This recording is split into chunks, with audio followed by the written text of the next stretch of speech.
I'm Patrick Lancaster, and we've got breaking news. War has broken out between Pakistan and Afghanistan. It is said this is some of the heaviest fighting in Afghanistan since 2001, when the Taliban took over, when Biden just had U.S. forces leave millions, if not billions, of U.S. military equipment just for the Taliban to take. Now, Taliban and Pakistani forces are in an armed conflict. What started as a border clash or border conflict has now reportedly developed into all-out warfare and heavy battles on several fronts along the border. There's even reports of both countries incurring on the other's territory and controlling territory. These are claims. We're going to dig through the information. We're not on the ground yet, but we're going to show you what we can of the information we can here, and as always, bring you a little bit of a perspective you might not get in other places. Let's get into it.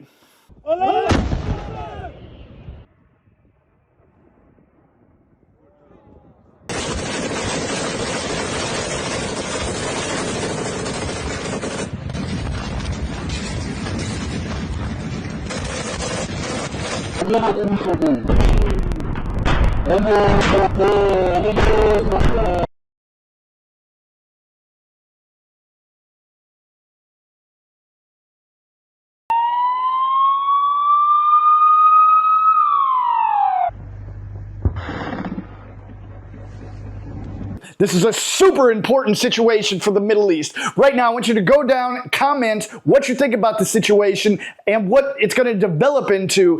Hit that like button, and also, of course, subscribe if you're not yet. But do all that right now to get the algorithm going so more people see this information. It might help them understand something they might not see in other areas. I just do my best to show you guys what I can. So let's get into it. As these heavy battles are reportedly taking place across the front, the Taliban forces are bringing reinforcements from the interior of Afghanistan to the border areas, the front areas. And we can see in this footage that these are the U.S. military equipment that the U.S. left there under Biden's orders in 2021. And these billions or millions of dollars of U.S. equipment that was left there, Humvees, MRAPs, small arms, and much more, are now fueling this conflict between Afghanistan and Pakistan. And the fighting is not just localized to one area, it's across many sectors, including Nangarhar, Torkham, Kurram, Waziristan, and more. And both sides are making big claims about who's been killed on the other side, what's been taken over. There's different footage coming out, but the numbers right now that are being reported is as follows. Afghanistan and the Taliban are claiming they've killed over 50. Right now, the number is at 58 Pakistani soldiers. They're saying they've killed and injured an additional 30 Pakistani soldiers and have taken over 25 Pakistani outposts or checkpoints. And on the other hand, Pakistan is not really claiming how many they've killed of the Taliban soldiers, but they're putting out information of how much they've lost themselves as far as soldiers goes and how many outposts they've captured of Taliban. Now, they've said they've captured 21 Taliban outposts and they have suffered 23 casualties as far as their soldiers go. And it is reported that at least 6 of these outposts have been confirmed taken control of and captured by Pakistani forces, and that's including the Top Sar observation post, as we can see here in this footage.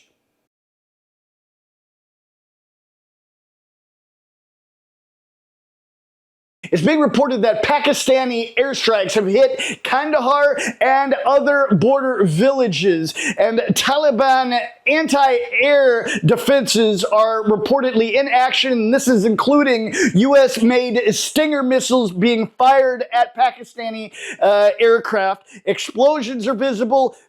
Fighting is visible. We can see that here in this footage. And supposedly civilians from both sides are fleeing the border areas.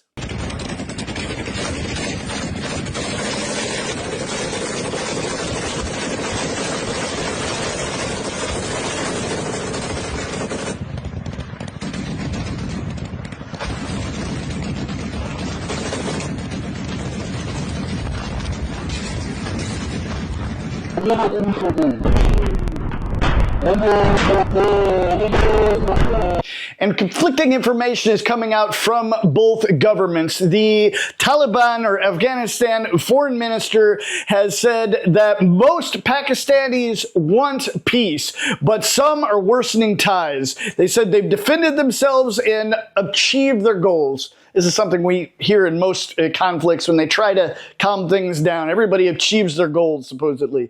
They say they've stopped operation at the Qatar and Saudi Arabia request. They are seeking dialogue, but can also protect their own sovereignty.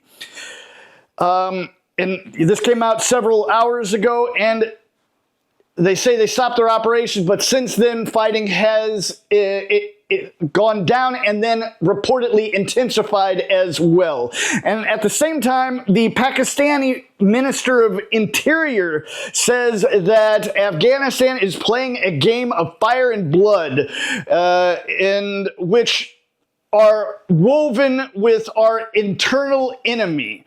The people of Pakistan stand like an iron wall alongside the brave armed forces. And what does this actually mean? Well, as I said, it seems that at one point several hours ago, the fighting did calm down a bit, but then reports shortly after came in saying intense clashes have started again. And during all this time, it's hard to say exactly what the full steps were, what came first, chicken or the egg, but reports came in as the Afghanistan foreign minister said that Qatar and Saudi Arabia did call for an immediate ceasefire, and there was even claims that direct negotiations between Afghanistan and Pakistan had started, but as I said, fighting continued. And on the other side, Pakistan has been having protests turn violent in Lahore, as members of the Tehreek-e-Labbaik accuse Pakistan Army chief of surrendering to Israel and the United States. So they've got many problems on the horizon. And it seems like there's more information and videos coming from the Pakistani side, or at least as far as I could find. Now, all of these videos and footage are not confirmed, doing my best to vet what I can, but things do make their way through the cracks sometimes. So take everything with a grain of salt and make sure you do your own research, but I'm bringing you as much as I can from the sources I have. So here we see a post, or a captured checkpoint, observation post, however you want to call it, of the Afghan Taliban that has been captured by Pakistan, and they're literally burning it to the ground and celebrating their victories. And this is one of many scenes across the front.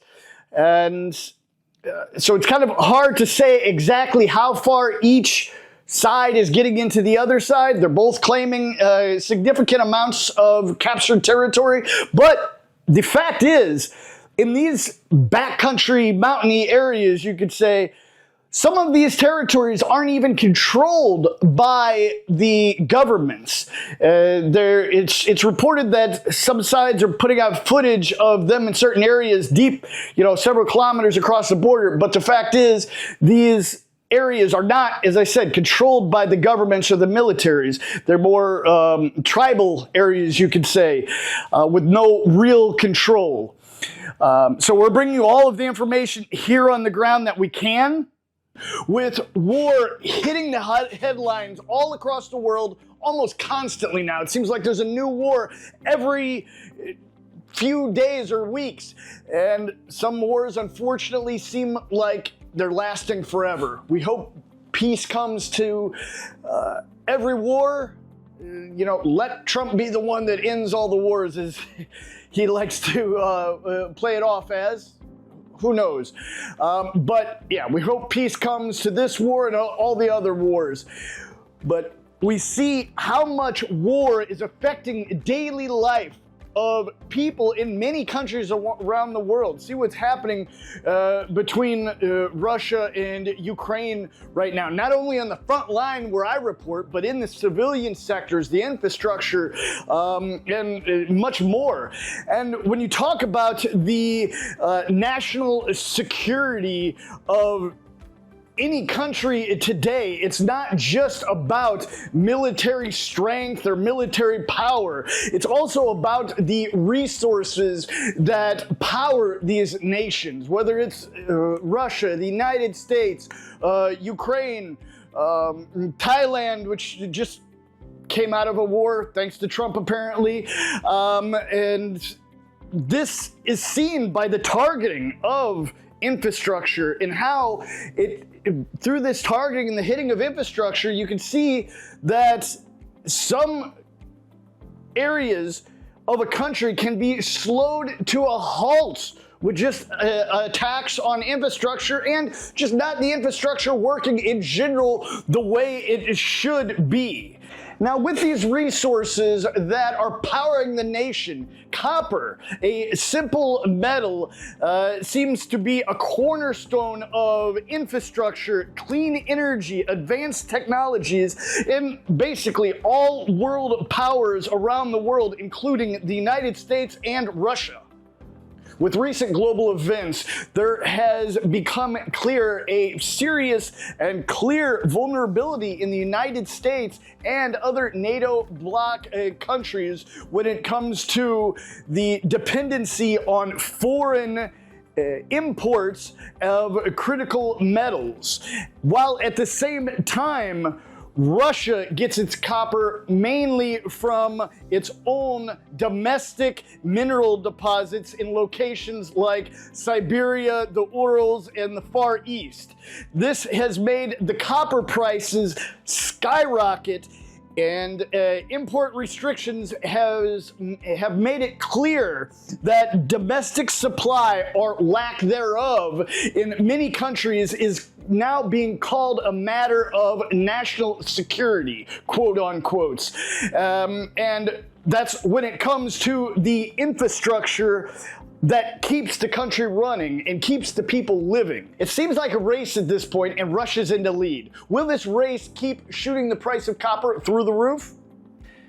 I don't know, but that's where District Copper Corp, the sponsor of today's video, comes into play, and why I thought it might benefit you and your family. And as always, I only do sponsors that I think might benefit you and your family. I'm never going to bring you a VPN or a video game or something like that. Just something that I find interesting and that I can go in depth into. By securing a U.S. market listing under the ticker CAXPF, the company has been signaling a vision that seems to be going far beyond exploration, positioning domestic resources to meet a growing infrastructure.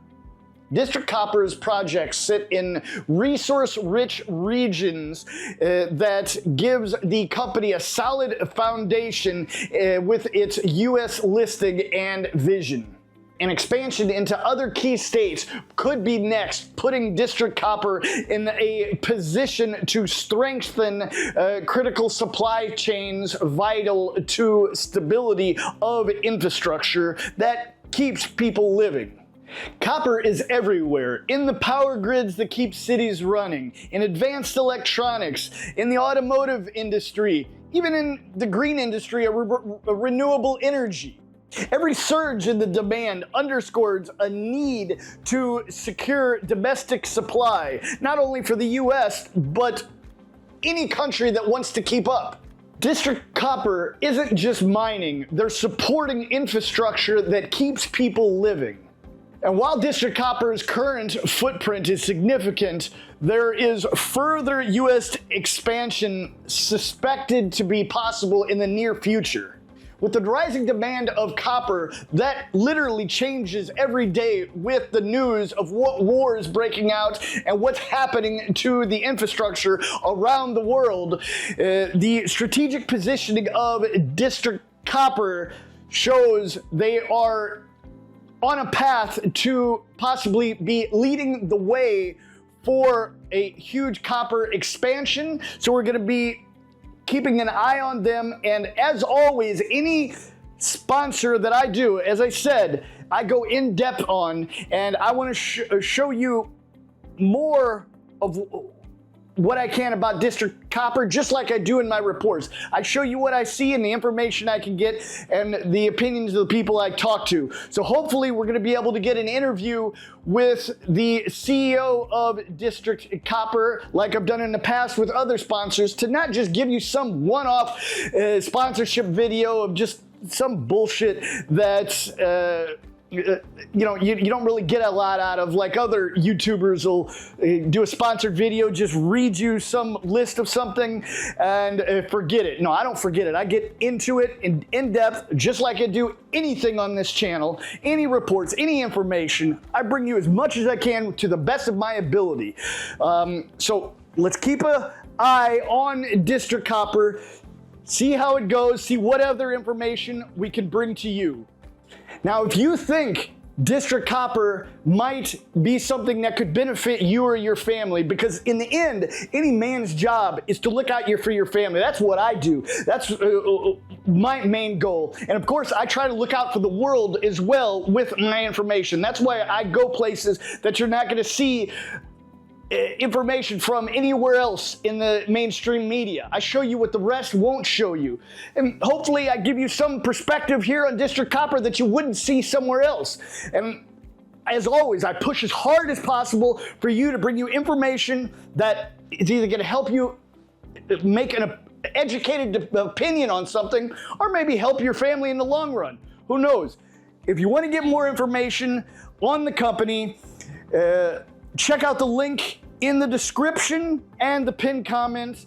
And definitely a big thanks to District Copper for sponsoring and supporting today's reports.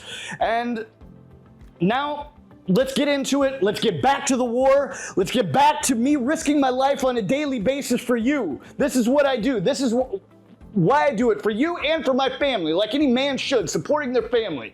But I support you too, because I will never be part of a major media organization that's going to tell me what I should put in my reports. You're my boss. You tell me what I should put in my reports. My viewers tell me, no one else. All right, let's get back into it. And the fact is that both sides are accusing the other of violating each country's sovereignty. Afghanistan says Pakistan is violating their territorial integrity, and Pakistan says the same thing about Afghanistan. So what's really happening? I don't know. Comment below if you have a better idea than me. But I'm bringing you the information that I can find on the situation right now. Comment below if you want to see me go to Afghanistan or Pakistan. I don't know if I'll be able to, but it's interesting to think about. So hopefully this does not spiral out of control into something bigger, a bigger conflict in the region. I mean, now that Gaza and Palestine seems to be calming down, hopefully there's peace in the region. But as always, I'm bringing you independent coverage at the best of my ability.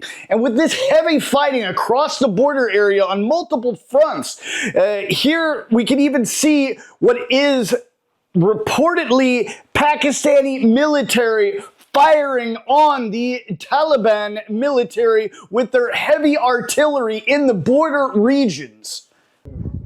Number 1, fire! Allah!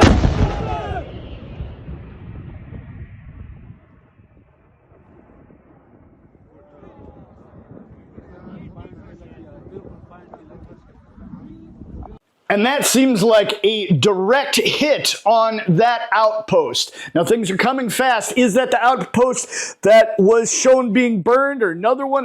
One of the 21 claimed that by Pakistan they took over? We're still getting more information. We're going to be bringing it to you as we come.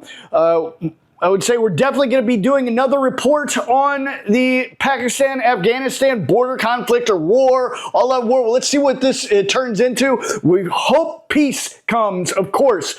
War is horrible, and we don't want to see war continue on, see people dying. Unfortunately, in every war in history, civilians are killed, and it's a horrible thing. War sucks. So we're going to continue on to show you all of the facts, the breaking news that are coming out as we go on this developing story. And this is where we are at this point of recording. Things are happening fast, so we're going to get this information out to you as soon as possible on the ongoing fighting, intense battles between Afghanistan and Pakistan. Please like, share, subscribe. Remember, I'm a totally independent, crowd-funded journalist. You can support my work with the link on the screen or in the description. And make sure you go down to the pinned comments and click on the District Copper link to see what they have to say if you're interested.